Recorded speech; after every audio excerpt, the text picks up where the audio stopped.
Hello everyone, welcome back to my YouTube channel. Myself Prerna Yadav, BMS second year student. और आज हम बात करेंगे how to transfer college after BMS first year.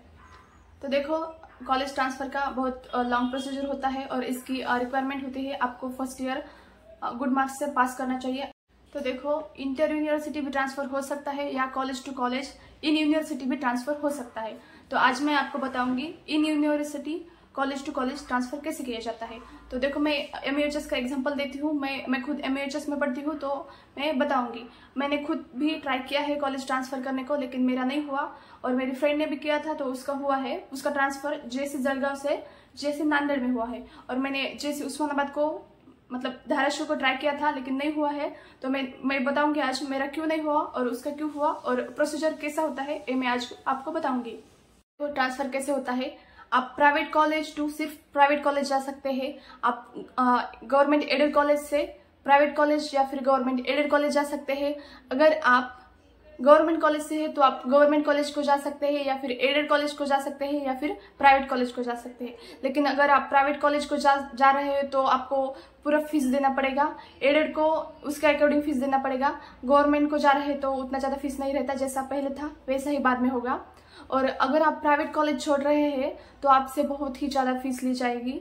आपको whole year यानी कि 5.5 ईयर की फीस वो लेंगे, और जहाँ आपको जाना है वहाँ भी टोटल फीस लेंगे। तो आप अगर प्राइवेट कॉलेज में पढ़ते हैं तो आप try not to transfer college because it's very expensive procedure. तो देखो, प्रोसीजर थोड़ा लंबा होता है और इसकी रिक्वायरमेंट होती है आपको फर्स्ट ईयर ऑल क्लियर पास होना चाहिए।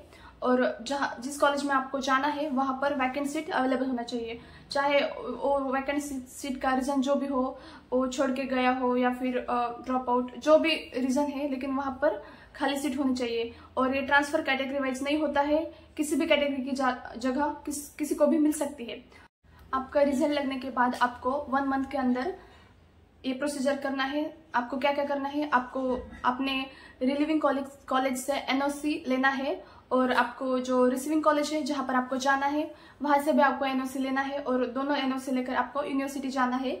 वहाँ पर 5000 फीस पे करना पड़ता है और वो डॉक्यूमेंट्स वहाँ पर जमा करने पड़ते हैं। उसके बाद 1 मंथ लेटर या फिर 2 मंथ लेटर आपका रिजल्ट आता है कि आपका ट्रांसफर हुआ है या नहीं हुआ है। अगर आपका ट्रांसफर हुआ है तो आपको मेल आएगा, नहीं भी हुआ है तो भी आपको मेल आएगा। और वो मेल स्पैम में आएगा, तो आप स्पैम मेल्स चेक करते रहना।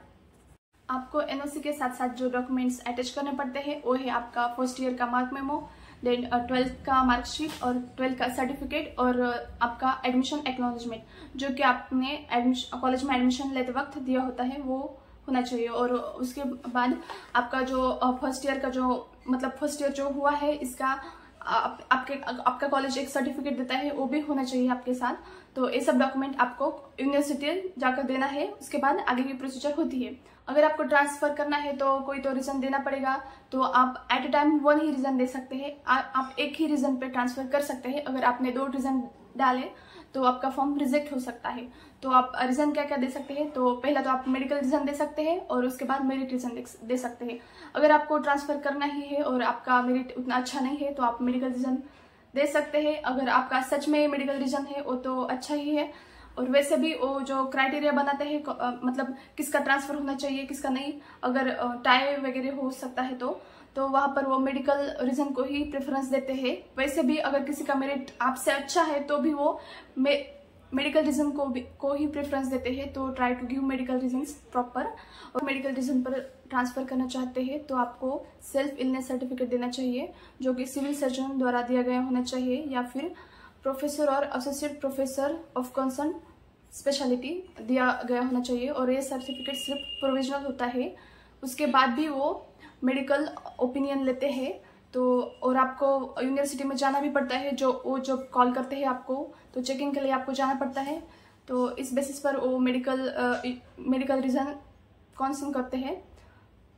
अगर आपके अच्छे मार्क्स है तो आपका ट्रांसफर होगा ही, लेकिन अगर वो टाई हो रहा है तो जिसका 12 का परसेंटेज ज्यादा है उसको प्रेफरेंस दिया जाएगा। अगर फिर भी टाई हो रहा है तो जिसका एज ज्यादा है उसको प्रेफरेंस दिया जाएगा।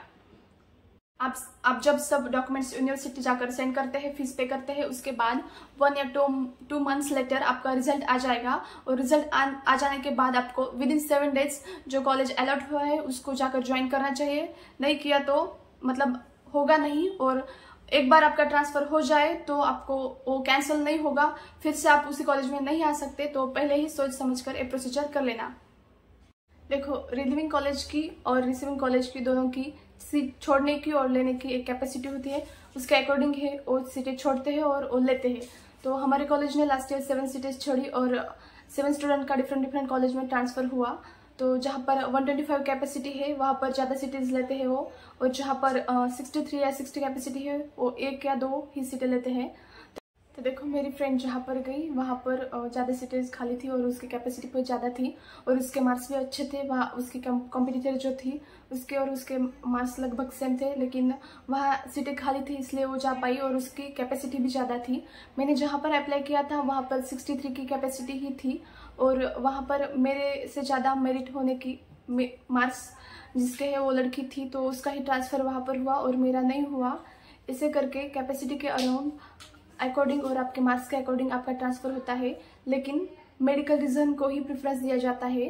Try to give medical reasons with proper format और एविडेंस। सो मेडिकल रीज़न अगर आपका है तो आपका ज़्यादा परसेंट एश्योरिटी है कि आपका कॉलेज ट्रांसफ़र हो ही जाएगा मेरिट रीज़न के अकॉर्डिंग, क्योंकि मार्क्स तो सबको ज़्यादा होते हैं, सब ट्राई करते हैं ट्रांसफ़र होने का, तो ज़्यादा प्रायोरिटी मेडिकल रीज़न को दी जाती है। तो try to give medical reason.